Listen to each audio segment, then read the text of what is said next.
Hello everyone.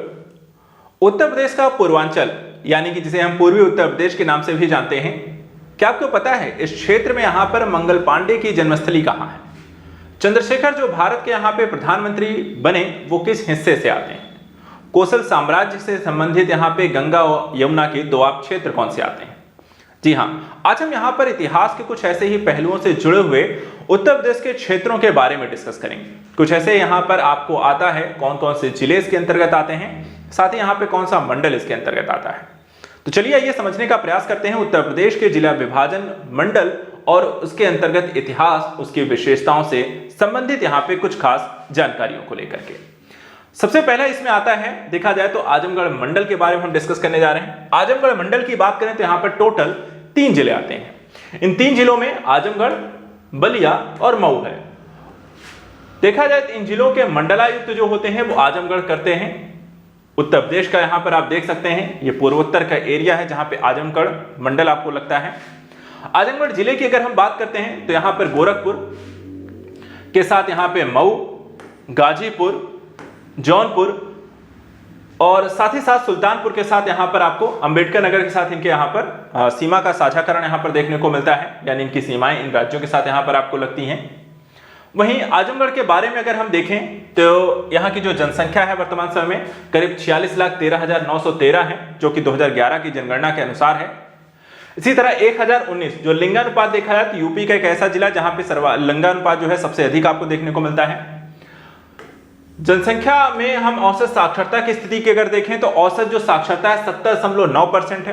पुरुषों की साक्षरता दर देखा जाए इसमें 81.3% है और महिलाओं की साक्षरता देखी जाए 60.09 है। वहीं काली मिट्टी के बर्तन आपको एक जिला एक उत्पाद के अंतर्गत आजमगढ़ से यहां पर रिलेट करता है। भौतिक स्थिति की अगर हम बात करें तो आजमगढ़ जो जिला है वो घाघरा नदी के दक्षिण में और तमसा नदी के तट पर आपको स्थित है। यह आजमगढ़ मंडल का मुख्यालय है और आजमगढ़, मऊ और बलिया इसमें 3 जिले आते हैं। भौगोलिक दृष्टि से अगर हम देखें तो आजमगढ़ जो है उत्तर प्रदेश के पूर्वी भाग में स्थित है और यह जिला पूर्व में मऊ, उत्तर में गोरखपुर, दक्षिण पूर्व में गाजीपुर, दक्षिण पश्चिम में जौनपुर, पश्चिम में सुल्तानपुर और उत्तर पश्चिम में आपको अंबेडकर नगर से घिरा हुआ है। एक समय देखा जाए तो इतिहास में प्राचीन काल में यहाँ पे कोसल साम्राज्य हुआ करता था और कोसल साम्राज्य का एक हिस्सा यहाँ पर आजमगढ़ भी हुआ करता था। इसके उत्तर पूर्वी हिस्से को छोड़ करके जो मल्ल राज्य में यहाँ पर आपको शामिल हुआ करता था। वहीं प्रसिद्ध स्थान की अगर हम बात करें यहाँ पे कौन कौन से प्रसिद्ध स्थान आपको देखने को मिलते हैं तो एक है आपको दुर्वासा ऋषि का आश्रम। यह आश्रम तमसा और मंजूषा नदी के संगम पर है और महर्षि दुर्वासा जो है करीब 12 साल की उम्र में चित्रकूट से इस स्थान पर आए थे और उन्होंने यहीं पर अपनी तपस्या को पूरा किया था। वहीं दौलत इब्राहिम खान का मकबरा भी देखने को मिलता है। यह मकबरा अपने समकालीन वास्तुकला का एक अनूठा उदाहरण है। राजा हरिवंश सिंह ने अपने चाचा दौलत इब्राहिम खान की याद में यह मकबरा बनवाया था। वहीं अवंतिकापुरी धाम भी आपको यह देखने को मिलेगा। यह अवंतिकापुरी धाम राजा परीक्षित के पुत्र जन्मेजय के द्वारा ग्रह के सभी सांपों को मारने के लिए एक यज्ञ के आयोजन के संदर्भ में किया गया था। वहीं नवीनतम जानकारी के अनुसार यूपी सरकार के द्वारा एक जिला एक उत्पाद योजना के तहत आजमगढ़ की ब्लैक पॉटरी को यहां पर प्रोत्साहन दिया जा रहा है।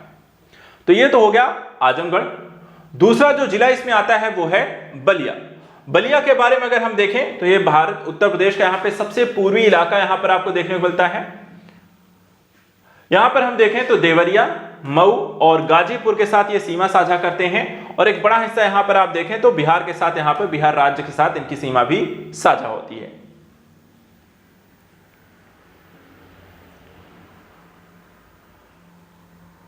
इसके अलावा बलिया के बारे में देखें, इसका मुख्यालय भी बलिया है जिला का।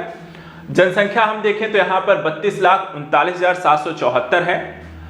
लिंगानुपात 937 प्रति हजार है। कुल साक्षरता दर 70.94 है। पुरुषों की 81.49% और महिलाओं की 59.75% है। वहीं बिंदी टिकुली जिसे हम कहते हैं, यहां पर आपका इनका वनजिला वन उत्पाद तहत उत्पादित किया जाता है। बलिया जिले के बारे में थोड़ा सा जानते हैं। बलिया जिला देखा जाए तो सबसे पूर्वी भाग है उत्तर प्रदेश का और बिहार राज्य के साथ अपनी सीमा को साझा करता है। साथ ही शहर की पूर्वी सीमा को 2 प्रमुख नदियों यानी कि गंगा और घाघरा के संगम पर यह स्थित है। प्राचीन काल की बात करें तो बलिया के वर्तमान जिले के अंतर्गत आने वाला क्षेत्र कौशल राज्य में यहां पर पड़ता था और 1942 में भारत छोड़ो आंदोलन के दौरान भी हम देखते हैं कि बलिया जिले में बहुत गतिविधियां देखी गई, जिसके कारण इसे क्रांतिकारी बलिया भी कहा गया। 19 अगस्त को बैरिया थाने पर लोगों ने भारतीय तिरंगा फहराया, लेकिन अधिकारियों ने उसे उतार दिया। वहीं प्रधानमंत्री उज्ज्वला योजना को सबसे पहले पीएम नरेंद्र मोदी के द्वारा बलिया में ही शुरू किया गया था। वहीं प्रमुख व्यक्तित्व की हम बात करें तो मंगल पांडे का नाम आता है, जो 1857 के विद्रोह में प्रमुख क्रांतिकारी यहां पर रहे हैं। चित्तू पांडे की बात करें तो उन्होंने बलिया में भारत छोड़ो आंदोलन का नेतृत्व किया। जवाहरलाल नेहरू और सुभाष चंद्र बोस के द्वारा बलिया के बांध के रूप में यहां पर वर्णित हैं। उन्होंने अंग्रेजों के द्वारा दबाए जाने से पहले कुछ दिनों के लिए 19 अगस्त 1942 को घोषित और स्थापित राष्ट्रीय सरकार का नेतृत्व भी किया था। उनकी समानांतर सरकार कलेक्टर को सत्ता सौंपने और सभी गिरफ्तार कांग्रेस नेताओं को रिहा करने में भी यहां पर आपको सफल रही। पूर्व प्रधानमंत्री चंद्रशेखर, जिन्होंने भारत के 8वें प्रधानमंत्री के रूप में शपथ लिया, वो भी यहां से हैं। प्रसिद्ध स्थान और मेलों की अगर हम बात करते हैं तो दादरी का मेला यहां पर आपको देखने को मिलेगा।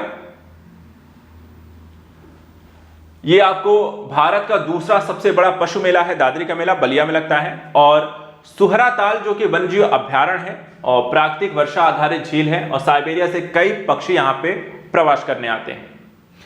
नवीनतम समाचारों के अंतर्गत ध्यान रखिएगा कि यूपी के मुख्यमंत्री के द्वारा बलिया जिले में करीब 3638.25 करोड़ रुपए की 144 विकास परियोजनाओं का शिलान्यास किया गया। सरकार ने प्रभावती जय प्रकाश नारायण की जो पत्नी है के नाम पर एक अस्पताल की स्थापना की है और स्वास्थ्य एटीएम लॉन्च किया है। और वाराणसी से बलिया होते हुए हल्दिया तक अंतरदेशीय जलमार्ग का भी यहां पर विकास किया गया है। तीसरा जो जिला इसमें अंतिम जिले के रूप में आता है वो है मऊ, जो कि आप यूपी के पूर्वी हिस्से में यहां पर देख सकते हैं। सीमाएं अगर हम देखें तो यहां पर आजमगढ़, मऊ, देवरिया, बलिया और गाजीपुर से इसमें लगती हुई इनकी दिखाई देती हैं। वहीं मऊ के बारे में ध्यान रखिएगा, इनका जो मुख्यालय है मऊनाथ भंजन है। ठीक है।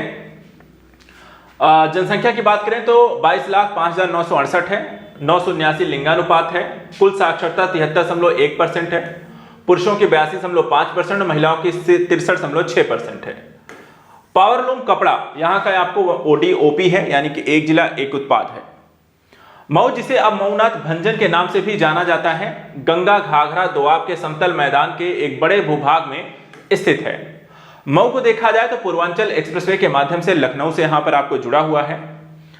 1540-1545 के बीच तत्कालीन बादशाह शेरशाह सूरी यहां पर 2 बार आए थे और उन्हें सूफी संत दरगाह मीरा शाह से यहां पर मिलाए।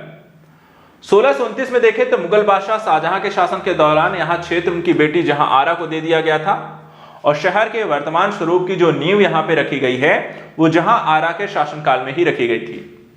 जहांआरा बेगम ने यहां कटरा में अपना निवास और शाही मस्जिद बनवाई और उनकी सुरक्षा के लिए एक सैन्य छावनी में से बदल दिया था। प्रसिद्ध स्थानों की बात करें तो यहां पर आपको गुलाब उद्यान, बनदेवी मंदिर, कोहिनूर, मुक्तिधाम, दोहरी घाट और शीतला माता धाम आपको देखने को मिलते हैं। वहीं लेटेस्ट अपडेट में देखा जाए तो एक चीज के लिए दुष्कर्म और पॉस्को एक्ट के मामले के निस्तारण में यूपी में दूसरे स्थान पर आपको जिला है मऊ। प्रदेश के भदोही जिले का प्रदर्शन यहां पे सबसे अच्छा है। दूसरे स्थान पे मऊ है और तीसरे स्थान पे बलरामपुर है। वहीं ग्रामीण पत्रकार एसोसिएशन उत्तर प्रदेश के संस्थापक स्वर्गीय बालेश्वर लाव की 36वीं पुण्यतिथि मऊ जिले में पत्रकारिता दिवस के रूप में यहां पर आपको मनाई जाती है। तो ये रहा उत्तर प्रदेश के आजमगढ़ मंडल और उनसे संबंधित जिलों से संबंधित यहां पर जानकारी। यूपी जीके के अंतर्गत यहां पर आज इतना ही। उत्तर प्रदेश से संबंधित ऐसी ही महत्वपूर्ण यहां पर परीक्षा उपयोगी जानकारियों के लिए आप हमारे साथ यहां पर लगे रहें, जुड़े रहें। आप भी अगर इन जिलों से संबंधित हैं तो अपने बारे में, अपने जिले के बारे में कुछ खास हो तो कमेंट में जरूर बताइएगा। आज के लिए इतना ही। Thank you so much and good luck.